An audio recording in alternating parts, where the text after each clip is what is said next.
इन 5 अवसरों पर चुप रहने में ही समझदारी है।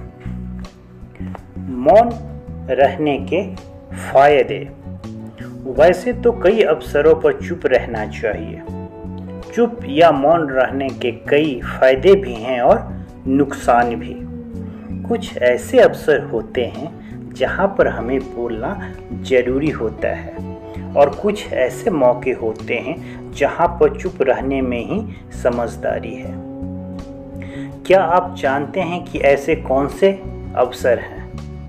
हाँ, कई अवसरों में से 5 ऐसे मौके हैं जबकि चुप रहने में ही समझदारी है। चुप रहने के फायदे। कृपया चैनल को सब्सक्राइब कर लीजिए। Please do subscribe my channel. पहला, जब कोई कर रहा हो किसी की बुराई। जब कोई आदमी आपके सामने किसी तीसरे आदमी की बुराई कर रहा हो तब आपको चुप रहकर बस सुनना चाहिए। अपनी राय कभी व्यक्त नहीं करनी चाहिए, क्योंकि जो आज आपके सामने किसी तीसरे की बुराई कर रहा है वह कल किसी और के सामने आपकी बुराई भी कर सकता है। यदि आपने कुछ कहा तो इसीलिए मौन रहना चाहिए। दूसरा, अधूरा सच। यदि आपको किसी घटना या किसी विषय पर अधूरी जानकारी है तो चुप रहना ही उत्तम है, क्योंकि अधूरा ज्ञान बड़ा घातक होता है। यह आपको हंसी का पात्र भी बना सकता है या किसी मुसीबत में भी डाल सकता है। तीसरा, जब कोई नहीं समझे आपकी भावना।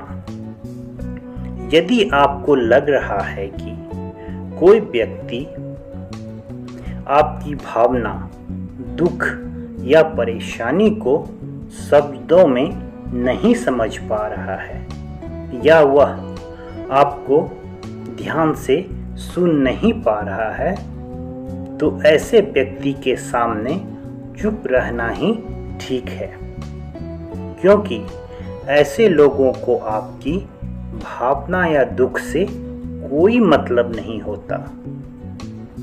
ऐसे लोगों को अपना राज बताकर आप पछताएंगे ही। चौथा, जब कोई इंसान अपना दुख आपके सामने व्यक्त करे। यदि कोई इंसान अपने दुख या परेशानी को आपको बता रहा है तो इसका मतलब यह है कि वह आपको अपना समझ रहा है। ऐसे में तुरंत ही उसे समाधान बताने के बजाय चुप रहकर उसकी दुख या समस्या को सुने। उसके दुख या समस्या को किसी और को कभी ना बताएं, जिससे कि आपका और उनका विश्वास सदा बना रहे।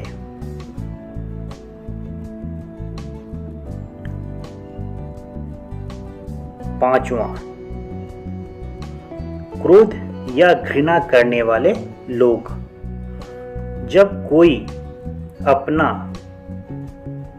या कोई सगा संबंधी आप पर क्रोध कर रहा हो, आपका अपमान कर रहा हो या घृणास्पद शब्द कह रहा हो, तो आपको उस वक्त चुप रहना चाहिए, ताकि सामने वाले का गुब्बार पूरी तरह से बाहर निकल आए।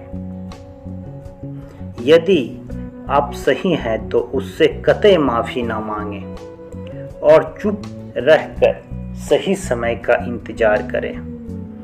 वह खुद ही आपसे माफी मांग लेगा। उसे अपनी गलती का एहसास हो जाएगा। जय हिंद।